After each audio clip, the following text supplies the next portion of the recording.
ಕರ್ತನಲ್ಲಿ ಪ್ರಿಯ ದೇವಜನರೇ, ಕೀರ್ತನೆಗಳು 91 1ನೇ ವಚನ.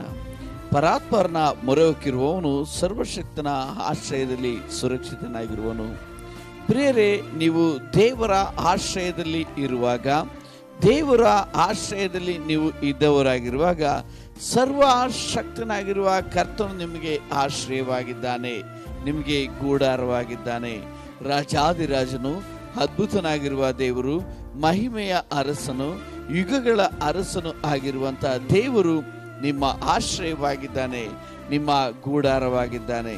ಆದ ಕಾರಣ ನೀವು ಆತನ ಆಶ್ರಯದಲ್ಲಿ ಸುರಕ್ಷಿತವಾಗಿ ಇರುವವರಾಗಿದ್ದೀರಿ. ಸೊ ನಿಮ್ಮ ಜೀವಿತದಲ್ಲಿ ಯಾವುದೇ ವಿಧವಾದಂಥ ಚಿಂತೆ ಸಮಸ್ಯೆಗಳಿಗೆ ನೀವು ಧೃತಿಗೆಡದೆ ಕರ್ತನನ್ನು ನೋಡುತ್ತಾ ಆತನ ಐಕ್ಯತೆಯಲ್ಲಿ, ಅನ್ಯೂನ್ಯತೆಯಲ್ಲಿ ನೆಲೆಗೊಂಡವರಾಗಿರಿ. ಕರ್ತನು ನಿಮ್ಮೊಂದಿಗಿದ್ದಾನೆ. ಆಮೆನ್.